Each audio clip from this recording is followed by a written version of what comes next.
نحمده ونصلي ونسلم على رسوله الكريم اما بعد فاعوذ بالله من الشيطان الرجيم بسم الله الرحمن الرحيم وإذا أذقنا الناس رحمة من بعد ضراء مستهم إذا لهم مكر في آياتنا قل الله أسرع مكرا إن رسلنا يكتبون ما تمكرون. اور جب ہم لوگوں کو انہیں تکلیف پہنچنے کے بعد رحمت کا مزہ دیتے ہیں تو اسی وقت ان کا کام ہماری آیتوں کے بارے میں سازش کرنا ہو جاتا ہے. تو فرماؤ اللہ سب سے جلد خفیہ تدبیر فرمانے والا ہے. بے شک ہمارے فرشتے تمہارے مکر و فریب کو لکھ رہے ہیں.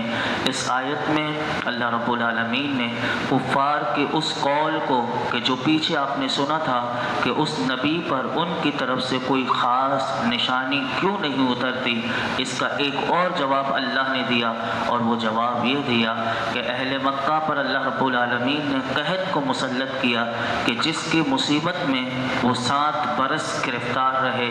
یہاں تک کہ ہلاکت کے قریب پہنچے. پھر اسی اللہ رب العالمین نے ان پر رحم فرمایا، بارش ہوئی، زمینیں سرسبز ہوئیں. تو اگرچہ اس تکلیف اور راحت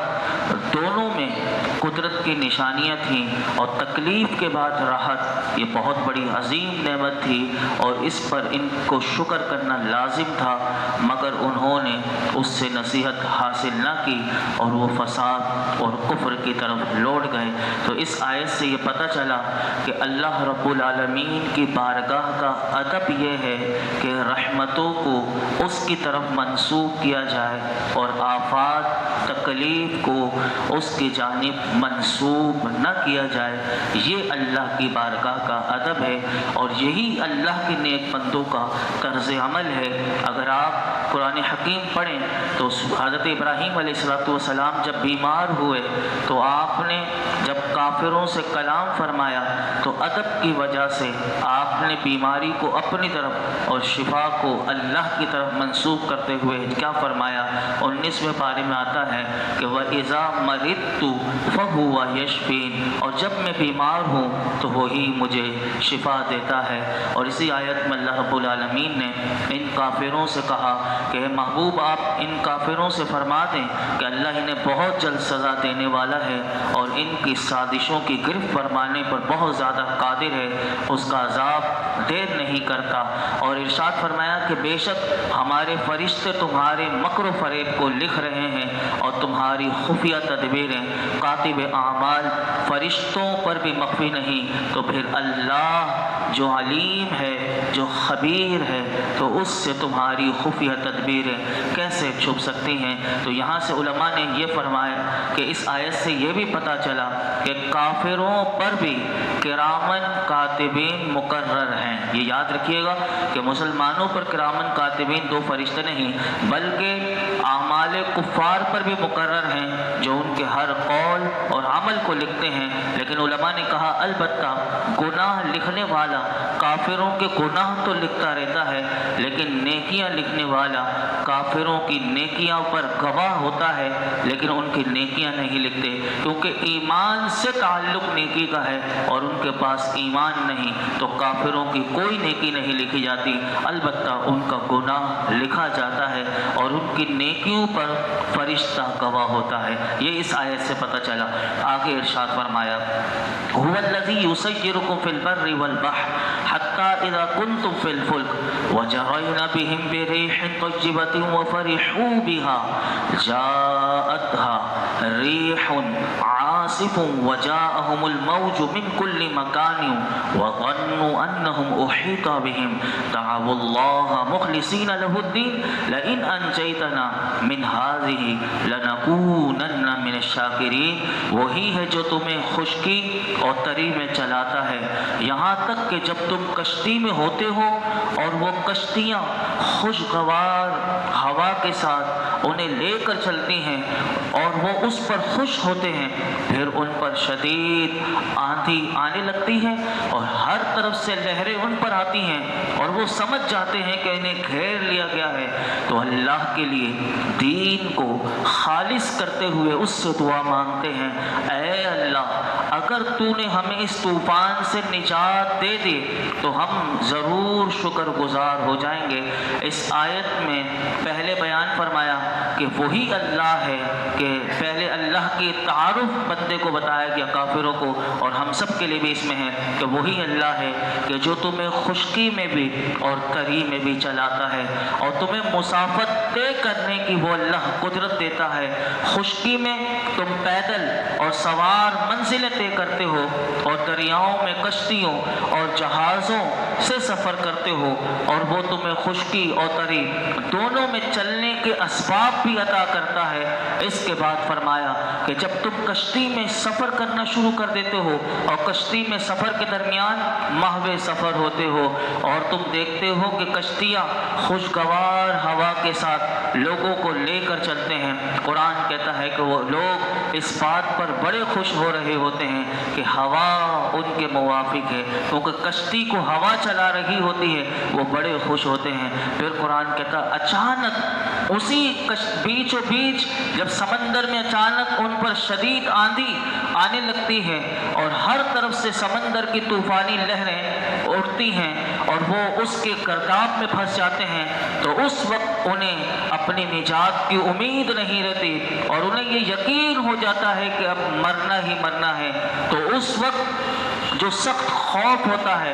اور شدید مایوسی کا عالم ہوتا ہے، ان پر ان کی حقیقت کھل جاتی ہے کہ جن پتھروں کو ہم پوجتے ہیں، جن کو معبود بناتے ہیں، تو ان کو اس وقت سمندر کے بیچ میں پتہ چل جاتا ہے کہ یہ تو پتھر کے بت ہیں، اور ان کی بیچارگی کا پتہ چلتا ہے، اور اس وقت وہ سمجھ جاتے ہیں کوئی مخلوق ہمیں نہیں بچا سکتی۔ تو اس وقت قرآن کہتا ہے کہ مشرکین اپنے جسم اور روح کے ساتھ، اب یہ غور کیجئے گا کہ ایک دعا کا ادب بھی بتایا جا رہا ہے کہ ہمیں بھی دعا کیسے مانگنی چاہیے، تو قرآن کہتا ہے اس وقت مشرکین اپنے جسم اور روح کے ساتھ پھر اللہ کو پکارتے ہیں اور اسی سے فریاد کرتے ہیں، اے اللہ اگر تو نے ہمیں اس طوفان سے نجات دے دے تو ہم ضرور تیری نعمتوں اور تجھ پر ایمان لا کر اور خالص تیری عبادت کر کے شکر گزار ہو جائیں گے۔ لیکن اللہ اگلی آیت میں فرماتا ہے کہ ہم انہیں جب نجات دے دیتے ہیں، وہ اگلی آیت میں آپ کے سامنے پڑھتا ہوں، لیکن اس سے پہلے یاد رکھیں اس سے ہمیں کیا سبق ملا۔ تو اس سے یہ پتہ چلا کہ کافر وہ کافر جو کٹر ترین کافر ہو، وہ مصائب اور تکلیف میں کس کو پکارتا ہے، یہ قرآن کی آیت بتا رہی ہے کہ وہ اللہ کو پکارتا ہے۔ تو مسلمانوں کو اس آیت میں پیغام ہے کہ وہ بدرجہ اولا کہ جب ان پر بھی کوئی بھی مصیبت آ جائے، تکلیف آ جائے، پریشانی آ جائے، تو اپنے رب کی بارگاہ میں فریاد کرے اور گریہ وزاری کرے اور رو رو کر اپنے جسم اور روح کے ساتھ اپنی مشکلات کی آسانی کے لیے اس رب کی بارگاہ میں دعا کرے، کیونکہ دنیا اور آخرت کی ہر بلا اور مصیبت اس کی رحمت سے دور ہوتی ہے۔ یہ اس آیت میں پتہ چلا۔ اور اگلی آیت میں اللہ نے فرمایا فَلَمَّا أَنْجَاهُمْ إِذَا هُمْ يَبْغُونَ فِي الْأَرْضِ بِغَيْرِ الْحَقِّ يَا أَيُّهَا النَّاسُ إِنَّمَا بَغْيُكُمْ عَلَىٰ أَنفُسِكُمْ مَتَاعَ الْحَيَاةِ الدُّنْيَا ثُمَّ إِلَيْنَا مَرْجِعُكُمْ فَنُنَبِّئُكُمْ بِمَا كُنْتُمْ تَعْمَلُونَ۔ پھر جب اللہ انہیں بچا لیتا ہے تو اس وقت وہ زمین میں ناحق زیادتی کرنے لگتے ہیں۔ اے لوگو، تمہاری زیادتی صرف تمہارے ہی خلاف ہے، دنیا کی زندگی سے فائدہ اٹھا لو، پھر تمہیں ہماری طرف لوٹنا ہے، اس وقت ہم تمہیں بتا دیں گے جو تم کیا کرتے تھے۔ اس آیت میں اللہ رب العالمین نے ان لوگوں کا بتایا کہ جنہوں نے کتنی خالص ہو کر اللہ سے دعا کی تھی کہ ہمیں بچا دے مالک، جب وہ اللہ بچا دیتا ہے انہیں تو کہا کہ وہ دوبارہ زمین میں ناحق زیادتی کرتے ہیں، اور جو انہوں نے وعدہ اللہ سے کیا تھا اس وعدے کے خلاف کر کے وہ دوبارہ کفر بھی کرتے ہیں اور معصیت میں مبتلا ہو جاتے ہیں۔ اللہ اللہ ان تمام لوگوں کو پیغام دے رہا ہے، اے لوگوں تمہاری زیادتی کا وبال تمہاری طرف لوٹے گا، اللہ کا اس میں کوئی نقصان نہیں، تم دنیا کی تھوڑی سی زندگی سے فائدہ اٹھا لو، پھر ہم تمہیں بتائیں گے کہ تم نے ہم سے کیا وعدے کیے تھے، لوٹ کے تو تمہیں ہماری طرف ہی آنا ہے، اور اس وقت ہم تمہیں بتائیں گے کہ تم نے دنیا میں کون سے اچھے اعمال کیے یا برے اعمال کیے، اگر برے کیے تو اس کی بھی سزا دیکھو گے، اور اچھے اعمال کیے تو ہم تمہیں اس کی جزا بھی دیں گے۔ تو اس آیت سے علماء کہتے ہیں کہ یہ پتہ چلا کہ اللہ کو یاد کرنا، خوشحالی کے وقت بھول جانا، یہ کافروں کا طریقہ ہے۔ یہ کس کا طریقہ ہے؟ کہ ہمیں بھی اگر کوئی تکلیف پہنچے ہم اللہ کو بہت یاد کریں، لیکن خوشحالی ہو، خوشی ہو، ہم اللہ کو بھول جائیں، تو پھر یہ کافروں کا طریقہ ہے۔ اور آج ہم اگر دیکھتے ہیں تو مسلمان عملی طور پر اس اعتبار سے اس آیت کے مصداق بنے ہوئے ہیں کہ اولاد اگر بیمار ہو جائے، یا اللہ نہ کرے ہمیں کوئی خطرناک بیماری لگ جائے، یا ہمارا کسی قریبی عزیز کا ایکسیڈنٹ ہو جائے، وہ ہاسپٹل میں داخل ہو جائے، کیا ہم نہیں دیکھتے ایک سب کی نمازیں شروع ہو جاتی ہیں، زبانوں پر ذکر شروع ہو جاتا ہے، تلاوت شروع ہو جاتی ہے، صدقہ و خیرات شروع ہو جاتا ہے، مسجدوں کی حاضری شروع ہو جاتی ہے، اور کیا کچھ نہیں شروع ہو جاتا۔ اور جیسے اللہ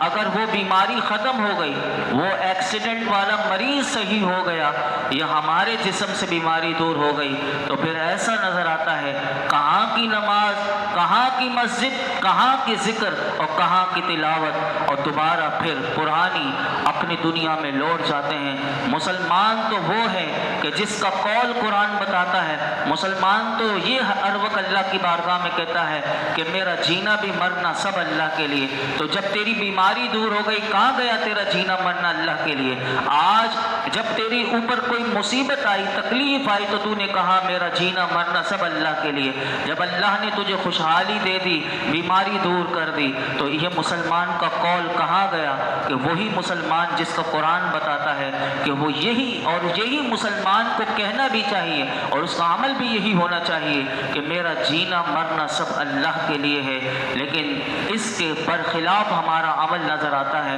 ہم اللہ کی بارگاہ میں دعا کرتے ہیں کہ اللہ ہم سب کو ہدایت اور عقل سلیم کی دولت عطا فرمائے۔ الحمدللہ رب العالمین، والصلاة والسلام علی سید الانبیاء والمرسلین وعلی آلہ واصحابہ اجمعین۔ کہ اللہ پاک جو کچھ ہم نے سنا ہے، اس میں کوئی غلطی کوتاہی ہو معاف فرما، اپنی بارگاہ میں قبول فرما، نماز عشاء ادا کرنا اپنی بارگاہ میں قبول فرما۔ یا اللہ ہم سب کو قرآن حکیم کی قدر عطا فرما، یا اللہ ہمیں باعمل بنا دے، ہر کام میں ہمیں تیری رضا کے لیے کرنے اور اخلاص کی دولت عطا کر دے۔ اللہ ہمارا جینا مرنا سب کچھ تیرے لیے ہو۔ مالک ہم تجھ سے تیری رحمت کا، تیرے فضل کا سوال کرتے ہیں، اللہ ہمیں اپنا فضل و کرم عطا کر دے، اپنی رحمتیں عطا کر دے، ہماری جھولیوں کو بھر دے، ہماری پریشانیاں دور کر دے، ہماری بیماریاں دور کر دے۔ اے اللہ ہمارے رزق کے دسترخوان کو وسیع فرما، ہمیں زندگی میں کسی کا کسی لحاظ سے محتاج نہ کرنا،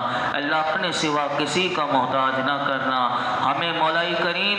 یا رب العالمین موت کے وقت ہمارے ایمان کی حفاظت فرما، خاتمہ بالخیر فرما، ہم سب کا خاتمہ بالخیر فرما، قرآن پاک کی برکت سے ہم سب کا خاتمہ بالخیر فرما، ہماری آخرت کو، ہماری قبر کو اچھا کر دے، ہمیں جنت عطا کر دے، اپنے محبوب کی محبت عطا کر دے، اپنے محبوب کا سچا غلام بنا دے۔ اللہ یہ جتنے حاضرین موجود ہیں سب کی جھولیوں کو، دامنوں کو مرادوں سے بھر دے۔ صلی اللہ تعالی علی خیر خلق محمد وعلی آلہ واصحابہ اجمعین۔